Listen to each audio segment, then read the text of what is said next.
Okay, team, hey, we are jumping into chapter 3. Here are our 4 sections. We're looking a lot at angles.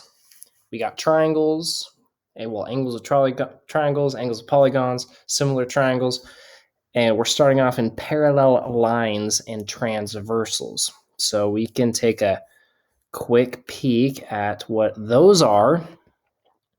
So parallel lines, you've probably seen this before, these lines that go on forever and they never touch. They look like they're side by side because they are.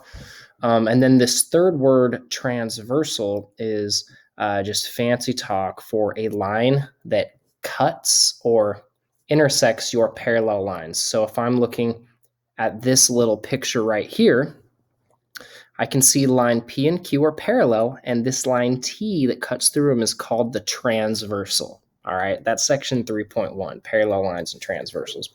Now, fortunately, we got this corresponding angles listed here because this is a very important topic, trick, word. Anyway, it's very important to 3.1, this idea of corresponding angles. And this picture does a pretty good job at showing you what those are. So they're these angles that are located in the same spot, but at the other intersection.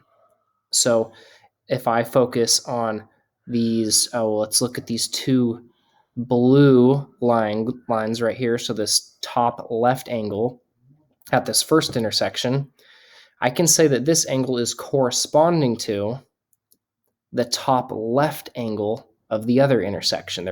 I'd say they're corresponding.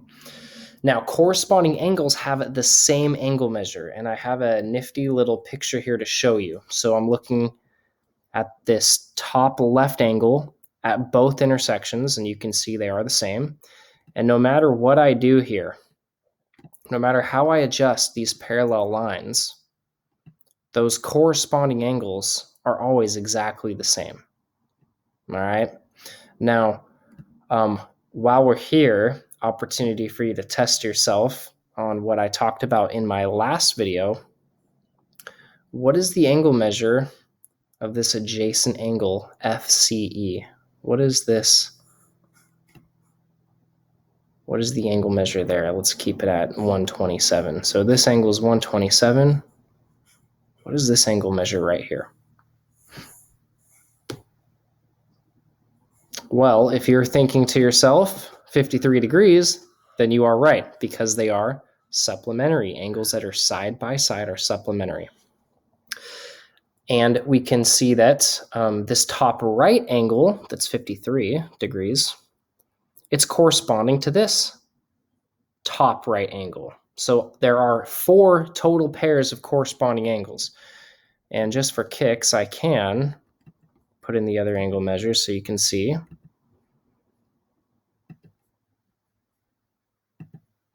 And let's see, this angle, that would be corresponding to this angle right here.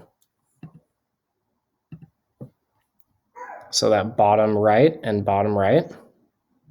And then the last set of corresponding angles, the bottom left, is also congruent to its corresponding angle in the other intersection. So again, if I just take these lines and mix them up, you can see that those corresponding angles are always the same, no matter what. Corresponding angles are congruent. And we'll go back to the textbook here. We'll look at one example before we end this video. So this is the kind of problem that you will be getting in this section, just like this. You have parallel lines and you have a transversal. I'm given just one angle measure. Now it turns out I can find every other angle just by knowing that one angle measure.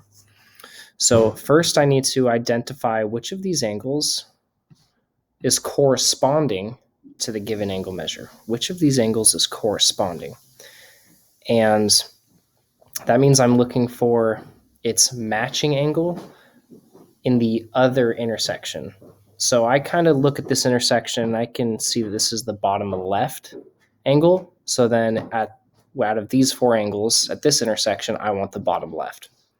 So that would be angle 1. So I know that angle 1 is 110 degrees, which is verified by the textbook. Now, angle 1 and angle 2, well, these are adjacent supplementary angles. They're side by side, so they must add up to 180 degrees. 110 plus what is going to give you 180? And we can see the book does a good job at showing the algebra here. So that would be 70 degrees. All right. Okay, team, thanks for playing. That's 3.1, parallel lines and transversals, and also corresponding angles. Thanks for playing.